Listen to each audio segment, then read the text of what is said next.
Good morning बच्चों। Section 115 BAC, सीधे में कहूं तो ऑप्शनल स्कीम और इंडिविजुअल एंड एचयूएफ।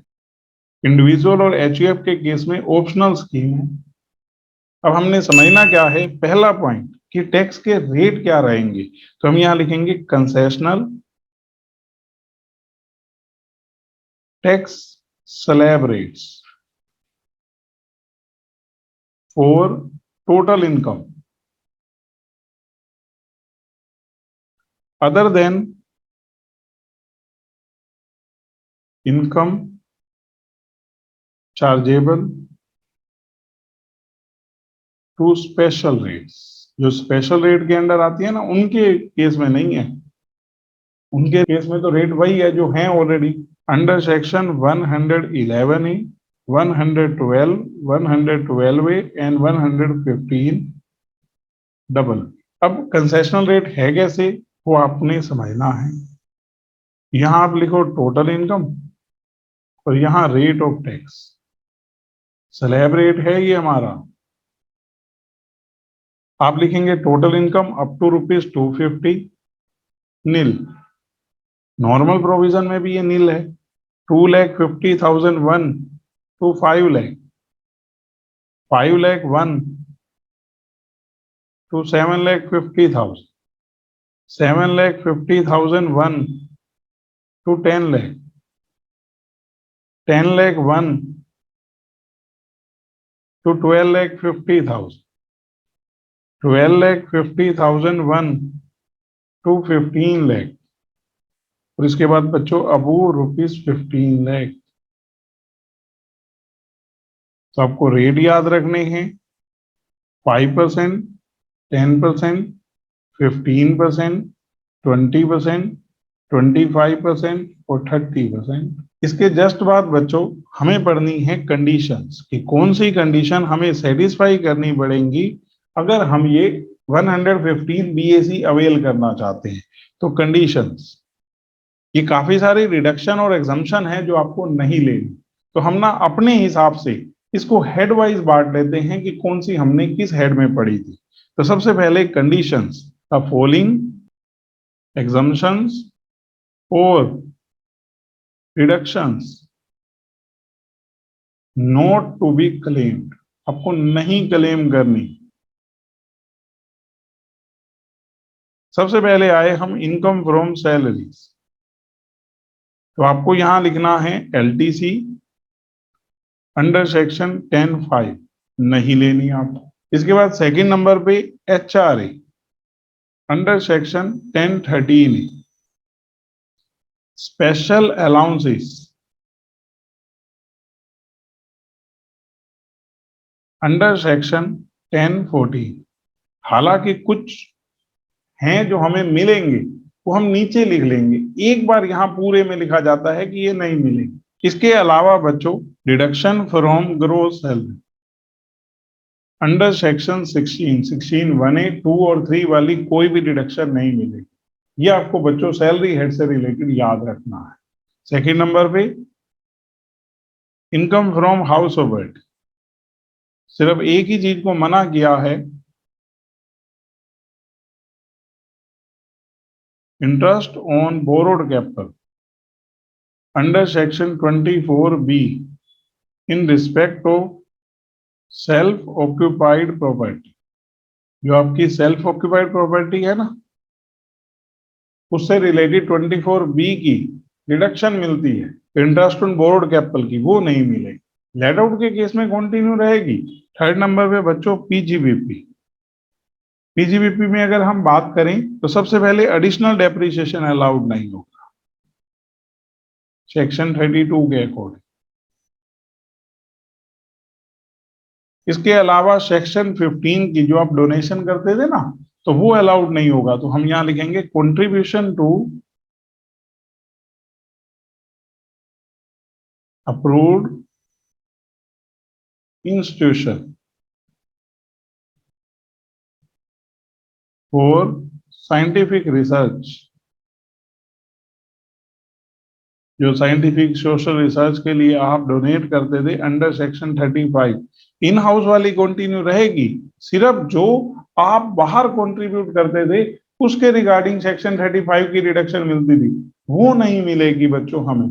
इसके अलावा जो डिडक्शन हमारी रिलेटेड है 35 AD, deduction in respect of specified business under section 35 AD, वो आपको डिडक्शन नहीं मिलेगी 100% ना, खर्चे की सेम ईयर में डिडक्शन मिल जाती थी। इसके अलावा एग्रीकल्चरल एक्सटेंशन प्रोजेक्ट पे आपने जो खर्च किए, डिडक्शन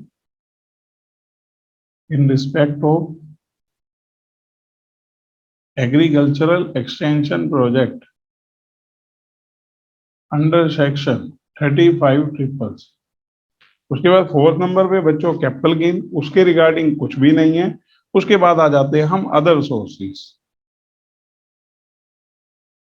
अदर सोर्सेस से रिलेटेड सबसे पहले आपको याद रखना है सेक्शन 10 सब सेक्शन 17, ये है हमारा डेली अलाउंस और constituency allowance to MP MLA, एक ये नहीं मिलेंगे।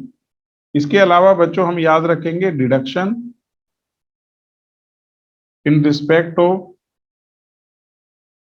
फैमिली पेंशन,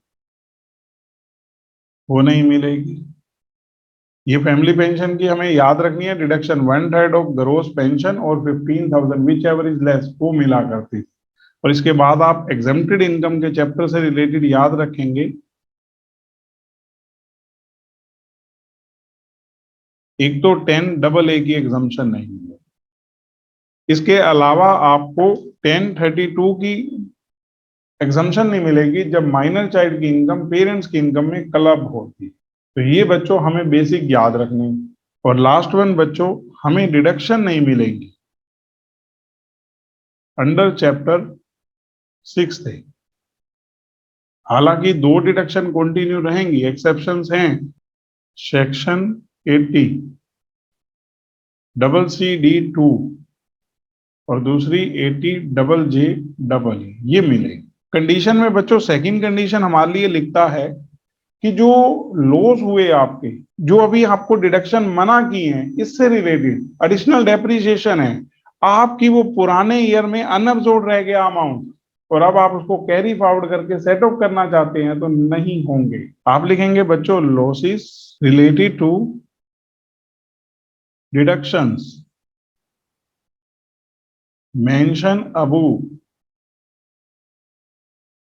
ये जो अभी ऊपर हमने मेंशन किया ना रिडक्शन, इनसे रिलेटेड अगर लॉसेस हुए और unabsorbed additional depreciation cannot be set off, आप ब्रॉड फॉरवर्ड वर्ड यूज कर दें फिर और आसान हो जाएगा। Broad forward losses related to deduction mention above और unabsorbed additional depreciation can not be set off, आप उसको कैरी फॉरवर्ड करके सेट ऑफ नहीं कर सकते। और इसके अलावा आपने याद रखना है बच्चों, एडिशनल डेप्रिसिएशन तो अलाउड नहीं होगा, जो नॉर्मल डेप्रिसिएशन है ना उसका रेट 40% से ज्यादा नहीं हो सकता। Normal depreciation rate can not exceed, अगर 40% से ऊपर हुआ किसी एसेट पे तो 40% ही मिलेगा डेप्रिसिएशन। और इसी के साथ आप लिख सकते हो रिपीट की एडिशनल डेप्रिसिएशन, वैसे तो हमने लिख लिया है, शैल नॉट बी अलाउड। और इसके अलावा किसी और लॉ के अकॉर्डिंग अगर आपको कोई एग्जम्पशन या डिडक्शन मिल रही है अलाउंस या परक्विजिट से रिलेटेड, वो नहीं मिलेगी। तो 4th पॉइंट आप लिखेंगे एग्जम्पशन और डिडक्शन फॉर अलाउंस और perquisite provided under any other law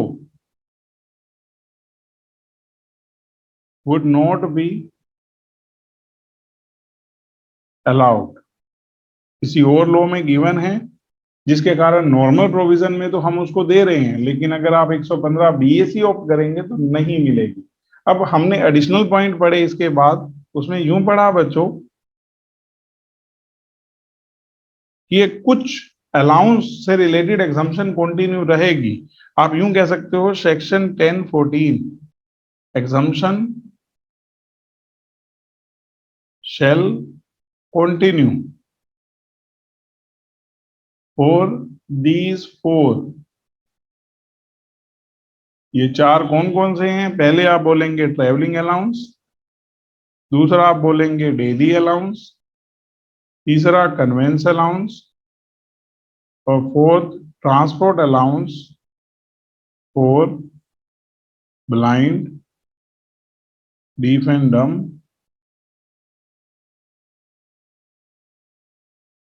and handicap employ. इसके अलावा बच्चों आपको याद रखना है कि जो एम्प्लॉयर ने अगर आपको free food and non alcoholic beverages के लिए फूड वाउचर दिए हैं तो उसकी रिडक्शन नहीं मिलेगी। ये पहला पॉइंट हो गया एडिशनल में। सेकंड आप याद रखेंगे बच्चों कि अगर आपके एम्प्लॉयर ने आपको वाउचर्स दिए हैं, आप ऐसे लिखेंगे free food and non alcoholic beverages voucher provided by employer shall not be allowed for exemption। जो 50 पर डे पर मील के हिसाब से एग्जाम्पशन मिलती है वो नहीं मिलेगी बच्चों। और इसके अलावा ये कहता है कि जैसे अब हमें एडिशनल डेप्रिसिएशन नहीं मिल रहा, पुराना अभी वाला तो मिलना ही नहीं है, तो आप यहां लिखेंगे brought forward unabsorbed additional depreciation which will not be allowed during the previous year and subsequent year। ना तो वो अब मिलेगा ना ही आगे कभी क्लेम कर पाओगे। लेकिन आप कहते हो एसेट में से तो कटवा रखा है, फिर shall be added to the WDV of the relevant block of asset। जिस ब्लॉक ऑफ एसेट के रिगार्डिंग है वो उसमें वापसी ऐड हो जाएगा। थर्ड पॉइंट है बच्चों टाइम लिमिट। अगर मेरे से कोई पूछे कि हमें ये एक्सरसाइज जो ऑप्शन है वो कब तक करनी पड़ेगी, at the time of filing return of income. जब आप रिटर्न ऑफ इनकम फाइल कर रहे होते हैं ना, उसी टाइम पे आपको ये ऑप्शन एक्सरसाइज करनी है या नहीं डिसाइड करना होता है। अब इसमें ये याद रखना है कि दो केसेस हैं। फर्स्ट है बच्चों एसएससी मतलब इंडिविजुअल और HUF have no income of PGBP, और second assessee have PGBP income. तो आपको यहां सिर्फ इतना याद रखना है कि scheme is optional each year. हर साल ऑप्शनल है। अब एक साल लो अगले साल मत लो। यहां आप एक बार स्कीम ऑप्ट कर लेंगे, scheme once opted shall be applicable to subsequent years if SSC withdrawn once, then it cannot be taken in subsequent years. फिर आप आगे के ईयर्स पे इसको ओप नहीं कर सकते बच्चों। हालांकि एक्सेप्शन है if in subsequent year assessee did not have PGBP income, तो फिर उसके पास फिर वही ऑप्शन रह जाएगी, वो ले पाएगा। मान लो आगे की किसी ईयर में आपकी बिजनेस की इनकम नहीं है, अब आपने बिजनेस बंद कर दिया, तो उस केस में आपके लिए फिर ये ऑप्शनल रहेगी। नेक्स्ट है बच्चों consequences for failure to satisfy condition, इसमें आपने सिर्फ याद रखना है कि अगर आप केस 1 में आते हैं जिसकी भी जीबीपी की इनकम नहीं है और आपने ऊपर एग्जम्पशन ले ली और नीचे आप चाहते थे 115 बीएसी ऑप्ट करना, आपने अपनी रिटर्न उस अकॉर्डिंग प्रोसीड की, तो वो इनवैलिड मान ली जाएगी। आपकी कंप्यूटेशन नॉर्मल प्रोविजन से होगी, लेकिन सिर्फ उसी प्रीवियस ईयर में, नेक्स्ट ईयर आप फिर ले सकते हैं। लेकिन अगर आपकी बिजनेस इनकम हुई तो आप अभी के लिए भी इनवैलिड हो गए और आगे के ईयर्स के लिए भी इनवैलिड हो गए। मैं यहां लिख देता हूं case 1, case 2 invalid for particular previous year, सिर्फ उसी प्रीवियस ईयर के लिए आप इनवैलिड हुए। और यहां आप लिखेंगे invalid for particular previous year and subsequent years. उस पर्टिकुलर जो प्रीवियस ईयर से रिलेटेड असेसमेंट ईयर है वहां तो है ही है, और जो आगे के आने वाले ईयर्स हैं उसमें भी आप इनवैलिड ही रहेंगे, सब्सिक्वेंट ईयर्स। ये कंसिक्वेंसेस याद रखने हैं। और फिफ्थ पॉइंट आपने याद रखना है ईएमटी लाइबिलिटी, उसके केस में ईएमटी अप्लाई नहीं होता, नॉट अट्रैक्टेड। तो आपको बस बच्चों अब यही याद रखना है, सरचार्ज के रेट वैसे ही एप्लीकेबल होंगे। अगर आपकी बिजनेस इनकम नहीं है तो ये आपके लिए हमेशा ऑप्शनल स्कीम रहेगी। आपको डिसाइड करना है कि आपको लेनी है या नहीं। नॉर्मल प्रोविजन से अपनी टोटल इनकम निकालकर टैक्स कैलकुलेट करोगे और 115 बीएसी के अकॉर्डिंग जहां आपका टैक्स कम बनेगा आप उस ऑप्शन को ऑप्ट कर लेंगे। और लास्ट आपको ध्यान रखना है बच्चों कि आपको अपने एम्प्लॉयर को इंटीमेट करना होता है कि आपका जब टीडीएस कट रहा है तो 115 बीएसी आप ऑप्ट करोगे या नहीं। हालांकि वो फुल एंड फाइनल नहीं है, आप रिटर्न भरती बार उस डिसीजन को चेंज कर सकते हो, लेकिन फिर भी आपको अपने एम्प्लॉयर को इंडिकेट करना पड़ेगा। अगर नहीं करते इंडिकेट तो आपका एम्प्लॉयर आपके ऊपर नॉर्मल प्रोविजन एप्लीकेबल कर देगा। और अगर आपकी बिजनेस इनकम है तो आपको हर साल एम्प्लॉयर को बताने की जरूरत नहीं है, एक बार जब आप ऑप्ट कर लेंगे तो वो आगे के ईयर्स के लिए एप्लीकेबल हो जाएगी। ये बच्चों हम शॉर्ट में याद रख सकते हैं 115 बीएसी। अब एक बार बच्चों बुकिश पढ़ते हैं। एग्जामिन वेदर और not to exercise the option under section 115 BAC. बार बार जब हम पिछले चैप्टर पढ़ते हैं ना तो वहां पर वो लिखता है कि ये मानो कि एसएससी प्रोविजन ऑफ 115 बीएसी को फॉलो नहीं कर रहा, मतलब वो इस ऑप्शनल स्कीम को नहीं ले रहा। तो ये ऑप्शनल स्कीम क्या कहती है एक बार समझते हैं। For availing concessional tax slab rates, तो बच्चों फर्स्ट वन ये ऑप्शनल स्कीम है, option to pay income tax at concessional tax slab rate as per section 115 BAC. Individual और HUF have an option to pay tax in respect of their total income other than income chargeable to tax at special rate।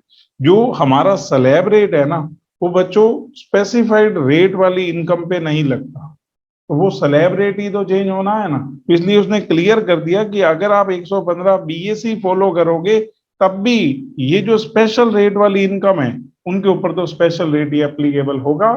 ऐसे लिखा है individual और HUF have an option to pay tax in respect of their total income, लेकिन total income में इनको छोड़ो other than income chargeable to tax at special rate under chapter 12 such as section 111 है। इसके अंदर पता क्या आ जाता है, शॉर्ट टर्म कैपिटल गेन और टैक्स का रेट होता है बच्चों 15%। 112 लॉन्ग टर्म कैपिटल गेन, इसके ऊपर रेट होता है 20%।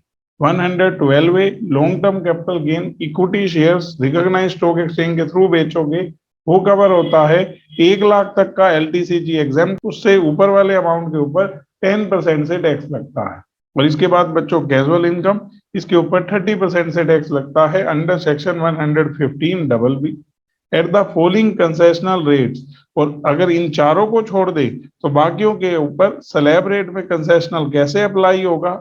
115 बीएसी बता रहा है अप टू 2,50,000 की इनकम पे कोई टैक्स नहीं। वो तो अगर हम नॉर्मल प्रोविजन में है तो भी सेम है। 2,50,000 1 to 5 lakh 5%, 5 lakh 1 to 750 10%, 7,50,000 1 to 10 lakh 15%, 10 lakh 1 to 12,50,000 20%, 12 lakh 50,000 1 to 15 lakh 25% और अबूव 15 लाख बच्चों 30%। अब ये रेट हैं अगर हम 115 BAC फॉलो कर लेते हैं। 30% रेट कब अप्लाई होगा? जब आपकी इनकम 15 लाख से ऊपर होगी तो ऊपर वाले अमाउंट पर। वहां तक क्या रहेगा? 250 नील, 251 to 5 lakh 5%, 5 lakh 1 to 750 10%, 7 lakh 50,000 1 to 10 lakh 15%, 10 lakh 1 to 12 lakh 50,000 20%, 12 lakh 50,000 1 to 15 lakh 25% और अबूव 15 lakh 30%।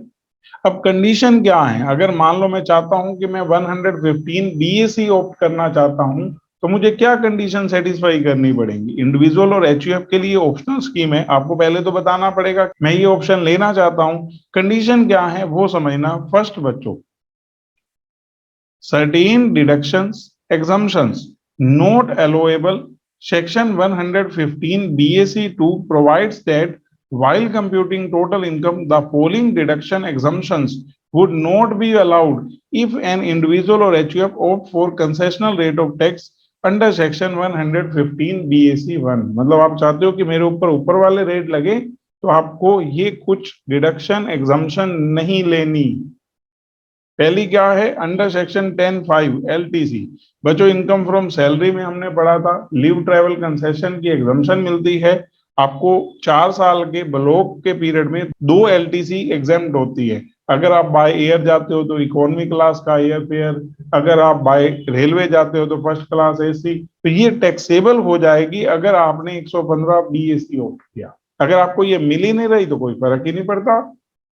सिमिलरली HRA 10(13)A में एग्जेम्प्ट होता था। List of the following will be exempted: actual rent paid minus 1/10 of salary, actual HRA received 50% of salary in metro city और 40% of salary in other city. तो वो नहीं मिलेगी exemption अगर आप 115 BAC ऑप्ट करेंगे। मतलब फर्क क्या होगा? पर्सन की सैलरी इनकम है, HRA फुली टैक्सेबल। 10(14) में बच्चों हमने ना स्पेशल अलाउंसेस पढ़े थे जिसको हम 2 कैटेगरी में बांटते थे: allowances for official purposes, allowances for personal purposes. तो उनमें जो भी एग्जम्पशन होती थी अब वो नहीं मिलेगी। उसमें हम लोग पढ़ते थे अलाउंसेस फॉर ऑफिशियल पर्पजेस, जितने ऑफिशियल पर्पज के लिए खर्च उतने एग्जाम्प्ट, और पर्सनल वालों के लिए लिमिट थी जैसे children education allowance exempt up to ₹100 per month पर चाइल्ड फॉर मैक्सिमम 2 चिल्ड्रन। हालांकि 4 अलाउंस की एग्जम्पशन रखी है इन्होंने, वो अभी नीचे पढ़ेंगे, लेकिन आप नॉर्मली मानो तो वो नहीं मिलेगी आपको एग्जम्पशन। ऐसे लिखा है: exemption in respect of special allowances और benefit to meet expenses relating to duty और पर्सनल एक्सपेंसेस। 2 कैटेगरी में ही तो बांटते थे: allowances for official purposes, allowances for personal expenses other than those as may be prescribed for this purpose. अब वो नीचे बता रखा है कि किन की मिलेगी, वो अभी हम जब पहुंच जाएंगे वहां डिस्कस करेंगे। एक बार मान लेते हैं कि ना तो HRA की एग्जम्पशन मिलेगी और ना ही स्पेशल अलाउंसेस की एग्जम्पशन मिलेगी जो 10(14) में आते हैं। इसके अलावा बच्चों 10(17) डेली अलाउंस और constituency allowance of MP MLA, जब बच्चों अदर सोर्सेज का चैप्टर पढ़ते हैं ना वहां पर भी आता है, और जो हम एग्जाम्पशन का चैप्टर आगे पढ़ेंगे उसके अंदर भी आएगा। डेली और कंस्टिट्यूएंसी अलाउंस जो MP MLA को मिलता है वो उनके हैंड में अंडर सेक्शन 10(17) एग्जाम्प्ट होता है। अगर वही MP MLA 115 BAC ऑप्ट करना चाहता है तो ये अमाउंट उसके हैंड में क्या हो जाएगा? टैक्सेबल। इसके बाद बच्चों 10(32), जब माइनर चाइल्ड की इनकम उसके पेरेंट्स की इनकम में इंक्लूड होती है तो 1500 या इनकम दोनों में से जो कम है उसकी एग्जम्पशन मिलती है अंडर सेक्शन 10(32). लेकिन अगर वही पेरेंट 115 BAC ऑप्ट कर रहा है तो ये एग्जम्पशन नहीं मिलेगी। Exemption in respect of income of minor child included in income of parent. Next है बच्चों 10AA, tax holiday for unit establish in SEZ। हमने बच्चों 10AA में इस तरह से पढ़ना है कि अगर आप SEZ में यूनिट लगाते हो तो वो जो यूनिट आपने लगाई है उसके ऊपर जो आपको एक्सपोर्ट टर्नओवर पे प्रॉफिट होगा, क्योंकि SEZ में एक्सपोर्ट यूनिट ही लगती है, तो एक्सपोर्ट टर्नओवर से रिलेटेड आपके जो बिजनेस प्रॉफिट होंगे पहले 5 साल तक 100% एग्जेम्प्ट होते हैं अंडर सेक्शन 10AA। और उससे अगले 5 साल 6 से 10 साल तक 50% हमारे एग्जेम्प्ट होते हैं। अब ये एग्जम्पशन गवर्नमेंट ने दे रखी है 1920 तक, कि प्रीवियस ईयर 1920 तक अगर कोई पर्सन, गवर्नमेंट ने शुरू की थी 1/4/2005 में और 31 मार्च 2020 तक थी। तो क्वेश्चन आता है कि हमारे लिए कैसे रेलेवेंट है, हमारा तो ये प्रीवियस ईयर नहीं है। बच्चों अगर किसी ने यूनिट 19-20 में लगाई तो अगले 5 साल तक 19-20 को इंक्लूड करके उसको ये एग्जम्पशन का बेनिफिट मिलेगा। तो हमारा तो प्रीवियस ईयर कवर हो जाता है। मान लो 18-19 17-18 में लगाया है तो मे भी हमारा 6ठा 7वां 8वां ईयर है तो भी हमारा 50% एग्जेम्प्ट हो जाएगा profit related to export turnover under section 10AA। लेकिन अगर आप 115 BAC ऑप्ट करेंगे तो आपको ये एग्जम्पशन नहीं मिलेगी। सिमिलरली बच्चों, जब हमारी ग्रोस सैलरी आ जाती है ना तो उसमें से 3 डिडक्शन जाती हैं। Standard deduction under section 16(1)(a), entertainment allowance government employee के लिए, और प्रोफेशनल और एम्प्लॉयमेंट टैक्स जो स्टेट गवर्नमेंट को पे कर रखा होता है एम्प्लॉय या एम्प्लॉयर के थ्रू।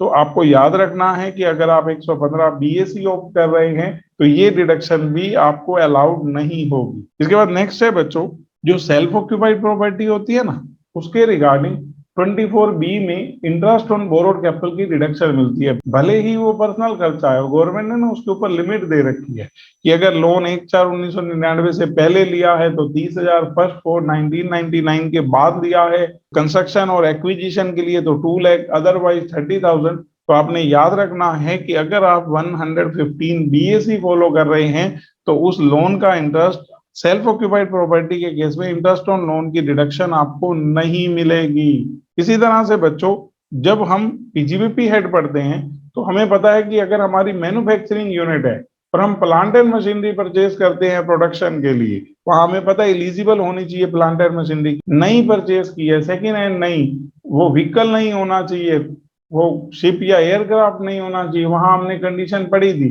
तो नॉर्मल डेप्रिसिएशन के अलावा एक्विजिशन वाले ईयर में एडिशनल डेप्रिसिएशन मिलता है। लेकिन अगर आप 115 BAC फॉलो कर रहे हैं तो आपको नॉर्मल डेप्रिसिएशन तो अलाउड होगा, एडिशनल डेप्रिसिएशन अलाउड नहीं होगा। इसके अलावा सेक्शन 15 की जो आप डोनेशन करते थे ना, तो वो अलाउड नहीं होगा अगर उसने 115 BAC ले लिया।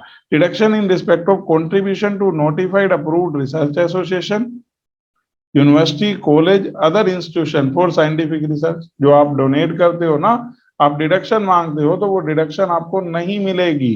Similarly approved Indian company for scientific research, ये सब उसमें पढ़ा था। Notified approved research association, university, college, other institution for research in social science और statistical research and approved national laboratory, university, IIT। तो ये चारों ही पॉइंट थे, इनमें ना 100% की डिडक्शन मिलती थी। तो गवर्नमेंट क्लियर कह रही है कि अगर आप 115 BAC ऑप्ट करना चाहते हैं तो आपको ये डिडक्शन अलाउड नहीं होगी। सिमिलरली बच्चों, जो स्पेसिफाइड बिजनेस होते हैं उनमें ना कैपिटल एक्सपेंडिचर की सेम ईयर में डिडक्शन मिल जाती है।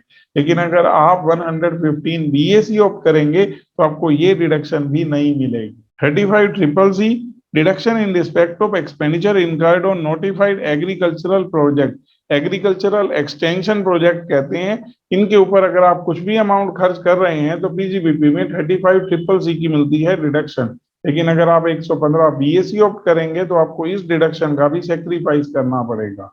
सिमिलरली अदर सोर्सेज में जो फैमिली पेंशन होती है उसके रिगार्डिंग डिडक्शन मिलती है 1/3 ऑफ पेंशन और 15,000 which ever is less under section 57, तो वो डिडक्शन भी आपको अलाउड नहीं होगी। और last one 80C to 80U की जो डिडक्शन है, 2 डिडक्शन हालांकि मिलेंगी। 80CCD2 याद करो, जो एम्प्लॉयर का कंट्रीब्यूशन NPS में होता है ना, नोटिफाइड पेंशन स्कीम में, उसमें CCD2 की मिलती है।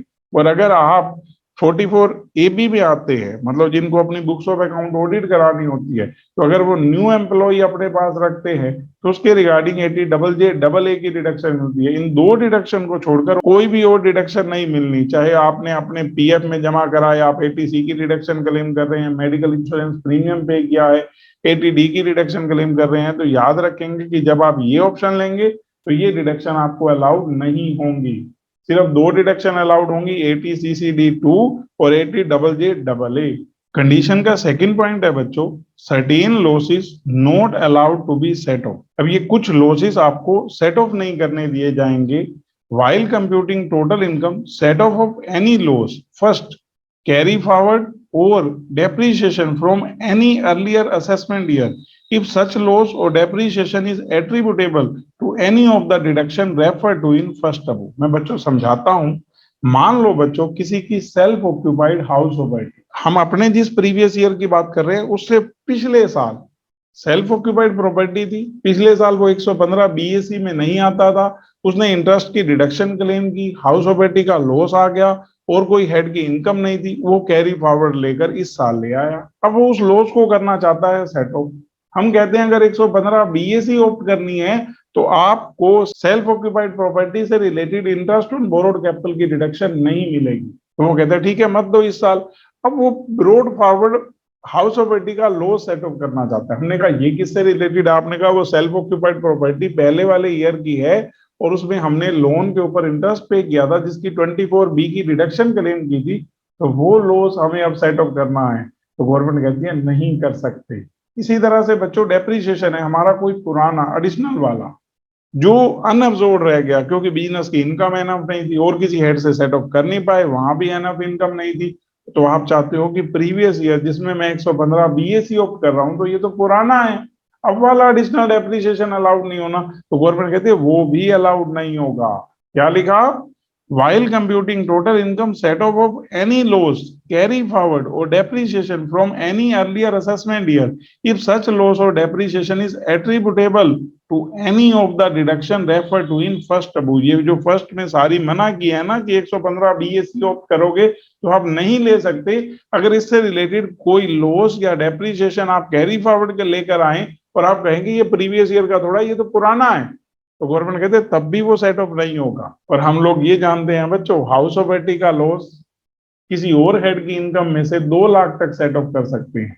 अगर आप 115 बीएसी ऑप्ट करते हैं तो हाउस प्रॉपर्टी का लॉस आप किसी और हेड से सेट ऑफ नहीं कर पाएंगे, सिर्फ हाउस प्रॉपर्टी की इनकम से ही सेट ऑफ हो सकता है।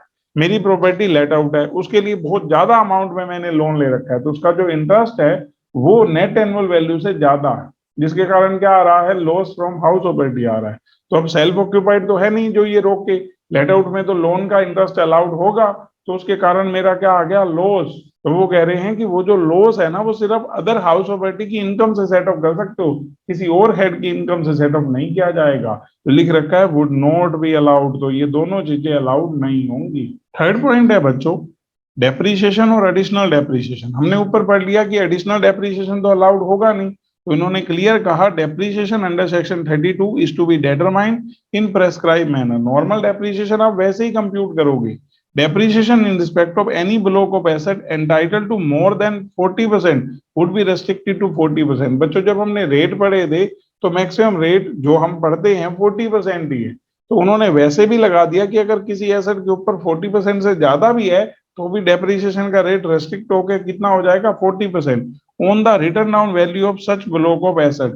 additional depreciation however cannot be claimed। normal depreciation allowed होगा लेकिन normal depreciation का रेट कितने से ज्यादा नहीं हो सकता? 40% से ज्यादा नहीं हो सकता, और additional depreciation तो allowed ही नहीं होगा। और इससे नेक्स्ट है बच्चों exemption or deduction for allowances or perquisite while computing total income। any exemption or deduction for allowance perquisite by whatever name called provided under any other law for the time being in force in India would not be allowed। बच्चा पूछता है sir इसका मतलब बताओ। देखो allowance और perquisite हमने salary head में पढ़े, हमने यहाँ पर कुछ चीजें पढ़ी। देखो 1013 है 1014 ये पार्टली एग्जेम्प्टेड में हमने पढ़ा था, 1013 है 1014। इसके अलावा बच्चों आपके ना अलाउंसेस थे fully exempted, जैसे foreign allowances to government employee who are citizen of India under section 10 subsection 7। मेरे से कोई पूछे अभी exempt रहेगा, मैं कहूंगा हाँ, उसमें मना थोड़ा क्या है। लेकिन उसी में पढ़ा था बच्चों sumptuary allowances to judges, compensatory allowances to judges of high court, हमने ये पढ़ा था।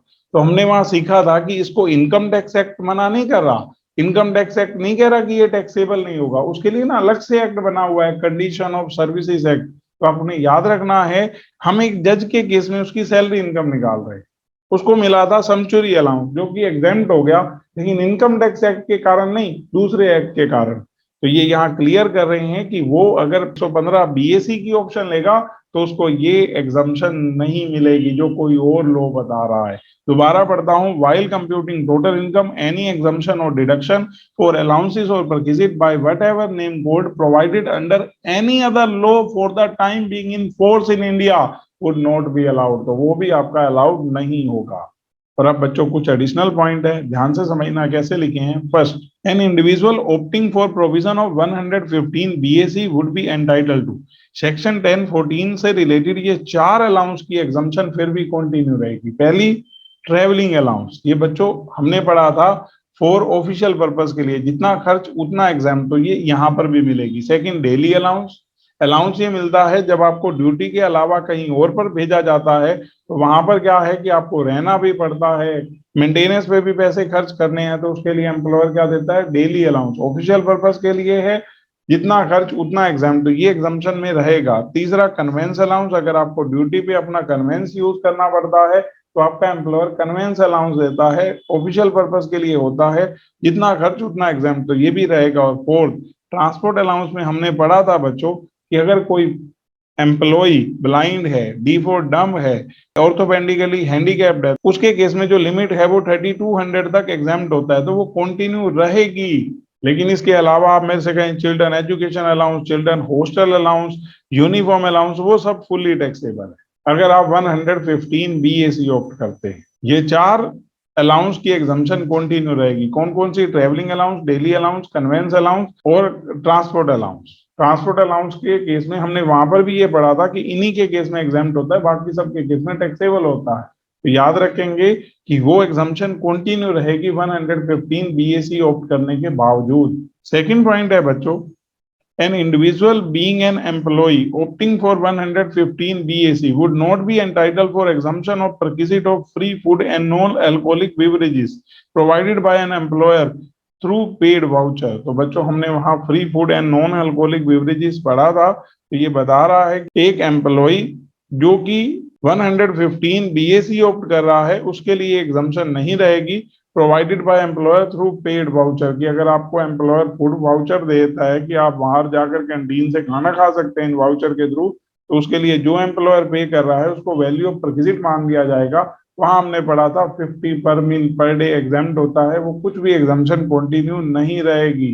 थर्ड पॉइंट बच्चों, मुझे ना एक छोटी सी बात बतानी है। मेरे से कोई पूछे कि जो नॉर्मल डेप्रिसिएशन होता है, एडिशनल डेप्रिसिएशन होता है, उसका एसेट में कैसे करते हैं? मैंने कहा जैसे ये मान लो बच्चों हमारी मशीन है, हमने 10 लाख की किसी प्रीवियस ईयर पे खरीदी, अब इस मशीन के ऊपर 15% डेप्रिसिएशन का रेट, तो आपने लगाया नॉर्मल डेप्रिसिएशन 15%, 1.5 लाख।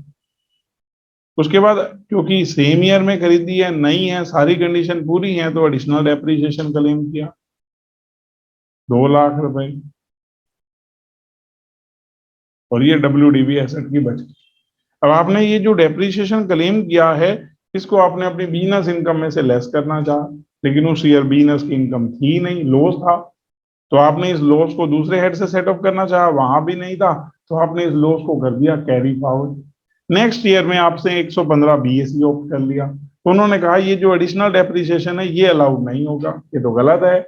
आपने एसेट में से कटवा लिया, अब कह रहे हो कि नहीं ये तो अलाउड नहीं होगा, तो गवर्नमेंट ने कहा ये जो एडिशनल डेप्रिसिएशन एसेट में से लेस हुआ है, लेकिन आपका सेट ऑफ नहीं हुआ और अब सेट ऑफ हो नहीं सकता, तो इसको एसेट की डब्ल्यूडीबी में वापसी ऐड कर दिया जाएगा। ऐसे लिखता है बच्चों, in case of an individual और HUF opting for 115 BAC, total income should be computed without set off of any loss brought forward or depreciation from any earlier assessment year, where such loss or depreciation is attributable to any of the deduction listed in first above। ऊपर वाली जो हमने पढ़ी हैं उनसे related है। Such loss and depreciation would be deemed to have been already given effect to, and no further deduction for such loss or depreciation shall be allowed for any subsequent year। अगर आपने 115 BAC opt कर लिया, आपका पुराना कोई loss है या depreciation है, आप चाहते हो कि वो सेटअप हो जाए, तो गवर्नमेंट कहती है नहीं होगा, अभी भी नहीं होगा और आगे आने वाले ईयर में भी नहीं होगा।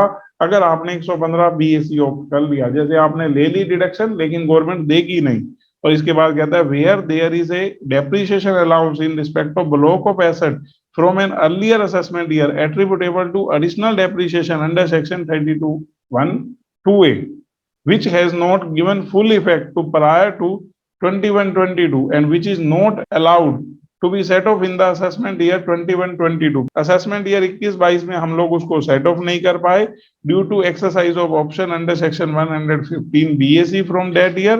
Corresponding adjustment shall be made to WDV of such block of asset as on 1/4/2020 in the prescribed manner. That is, WDV will be increased by unabsorbed additional depreciation not allowed to be set off. जो आपने additional depreciation घटा लिया था, जो set off नहीं हो पाया था, उसको वापसी ऐड कर देंगे। मान लो हमारा ना जो यहाँ लो ये बच्चों जो डेप्रिसिएशन 1.5 लाख और 2 लाख 3.5 लाख है, मान लेता हूँ इसमें से 3 लाख तो हम सेट ऑफ कर पाए थे दूसरे हेड से, सिर्फ कितना रहता था 50,000, कौन से वाला एडिशनल डेप्रिसिएशन का। और अब हमने 115 BAC ऑप्ट कर ली तो गवर्नमेंट कहती है पुराने वाला जो आपका है ना एडिशनल डेप्रिसिएशन ये अलाउड नहीं होगा, लेकिन सेम को आपकी WDV ऑफ एसेट में वापसी ऐड कर देंगे, क्योंकि गवर्नमेंट उसकी क्या नहीं दे रही, डिडक्शन नहीं दे रही, क्योंकि अदरवाइज तो गलत हो जाएगा ना, एसेट में से कटवा दिया और बाद में आप कहते हो नहीं नहीं इसकी डिडक्शन नहीं मिलेगी, तो एसेट में क्या कर दिया जाएगा, वापसी ऐड कर दिया जाएगा। इन्होंने एक एग्जाम्पल लिया है बच्चों, पढ़ते example, let us consider case of mister x who carry on business of manufacturing of steel. He has unabsorbed depreciation as on 1/4/2020, which include amount attributable to additional depreciation. तो additional depreciation का amount था for any earlier previous year in respect of block of plant and machinery. If he exercise option under section 115 BAC for the previous year 2021, relevant to assessment year 21-22, the amount so attributable to additional depreciation of earlier year remaining unabsorbed as on 1/4/2020 and would not be eligible for set off against current year income. तो आपका जो unabsorbed depreciation है ना, additional depreciation से related carry forward करके set off नहीं करने देगी, और accordingly WDV of the block as on 1/4/2020 has to be increased by said amount not allowed to be set off. जो एडिशनल डेप्रिसिएशन आपको गवर्नमेंट सेट ऑफ करने नहीं दे रही, कैरी फॉरवर्ड करने नहीं दे रही, उसको एसेट की कॉस्ट में वापसी ऐड करवा देगी। जो भी एसेट की WDV होगी उस ईयर के शुरू में 1/4/2020 को वो बोल रहा है उसको हम इंक्रीज कर देंगे। मतलब हमने पहले एडिशनल डेप्रिसिएशन क्लेम किया, बाय चांस हमें उसकी डिडक्शन नहीं मिल पाई, हमारी कोई और इनकम थी नहीं है ना, तो एडिशनल डेप्रिसिएशन क्लेम कर लिया तो वो ब्रॉड फॉरवर्ड हो गया, अगले साल ले लिए 115 BAC। गवर्नमेंट कहती है अब ना तो इस साल का एडिशनल डेप्रिसिएशन मिलेगा और ना ही कोई ब्रॉड फॉरवर्ड किया हुआ अलाउड होगा, तो हम कहेंगे वो तो एसेट में से घटा दिया था, अब आप मना कर रहे हो डिडक्शन। तो गवर्नमेंट कहती है हम मना इसलिए कर रहे हैं कि ये मिलेगा नहीं, लेकिन आपकी एसेट की WDV को इससे इंक्रीज कर देंगे। थर्ड पॉइंट है बच्चों time limit for exercise of option. पहली चीज कि हमें ये ऑप्शन कब डिक्लेयर करनी है, प्रीवियस ईयर की एंड होने तक 31 मार्च तक या रिटर्न भरने तक। तो गवर्नमेंट ने क्लियर किया रिटर्न भरने तक। The concessional rate would be applicable only if option is exercise in the prescribe manner. First, in case of individual और HUF having no income from business और प्रोफेशन। अगर आपकी PGBP की income नहीं है तो ये ऑप्शनल स्कीम है, एक साल ऑप्ट करो, अगले साल छोड़ दो, फिर उससे नेक्स्ट ईयर ले सकते हो, इस तरह से रहेगा। हर साल रिटर्न भरती बार आपको वहां पर ऑप्शन मिलेगा कि आपको 115 BAC ऑप्ट करनी है या नहीं करनी।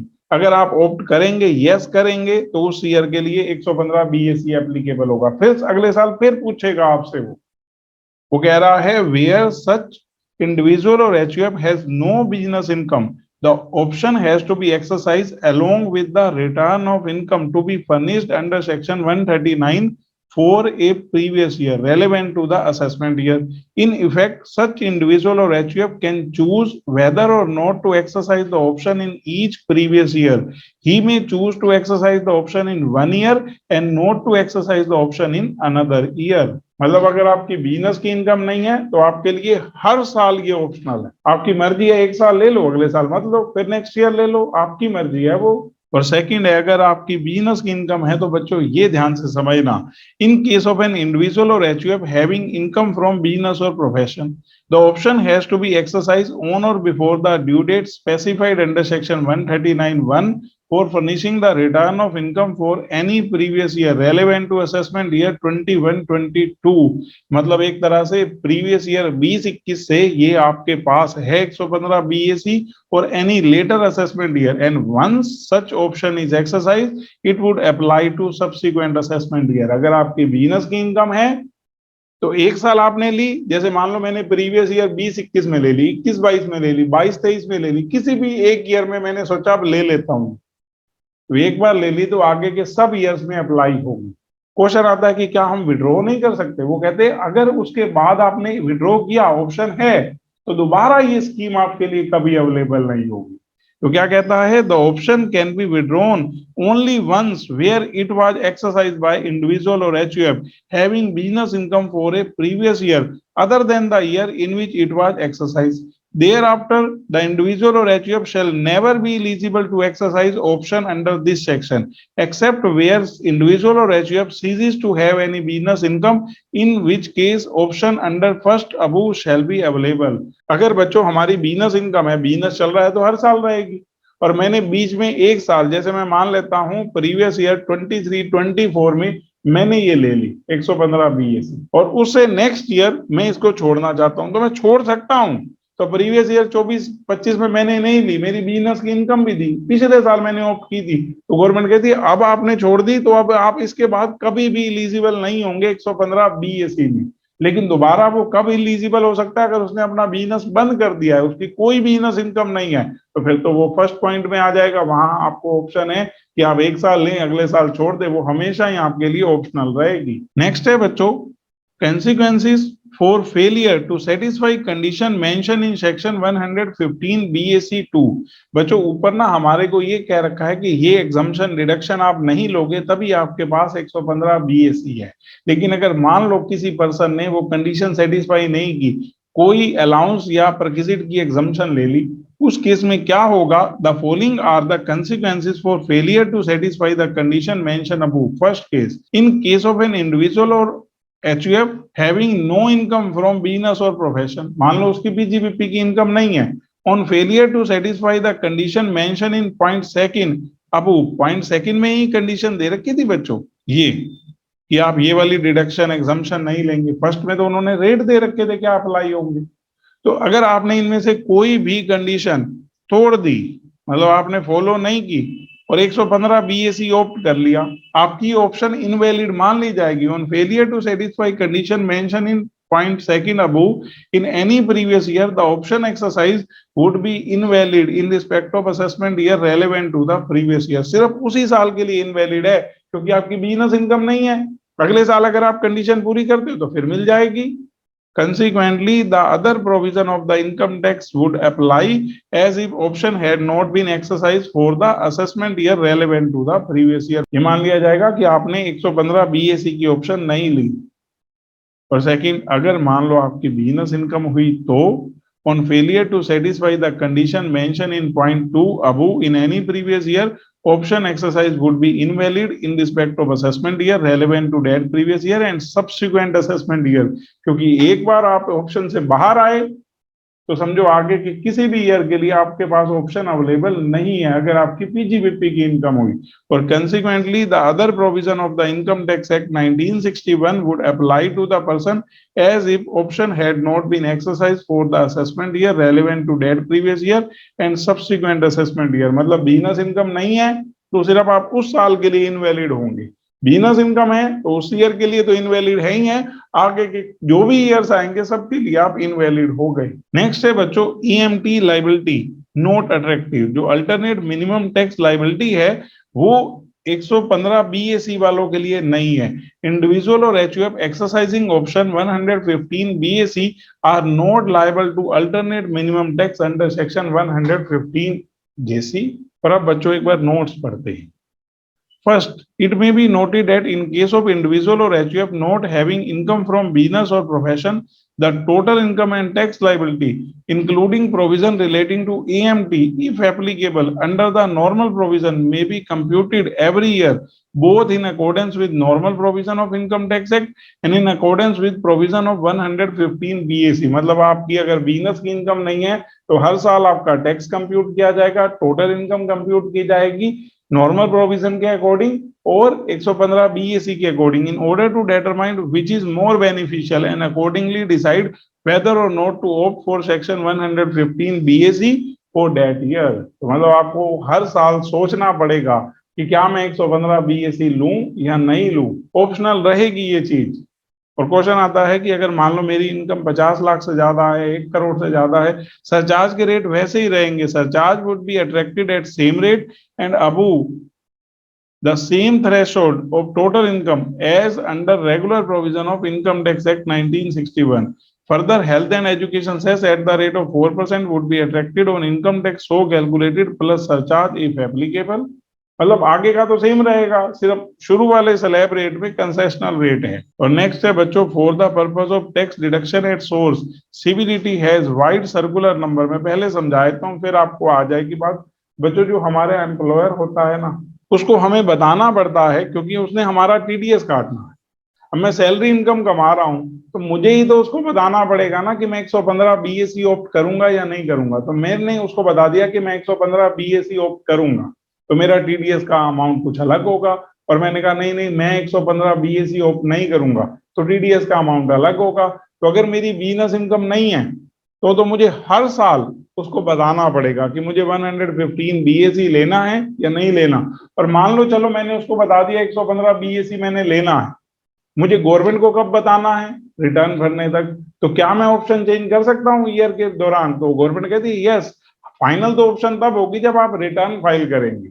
आपने अपने एम्प्लॉयर को क्या कहा है ये रेलेवेंट नहीं है। तो यहाँ क्या कह रहा है, dated 13th April 2020 clarified that an employee having income other than income under the head PGBP and intended to opt for the concessional rate under section 115 BAC is required to intimate to deductor being his employer of such intention for each previous year, and upon such intimation deductor shall compute his total income and make TDS thereon in accordance with the provision of 115 BAC।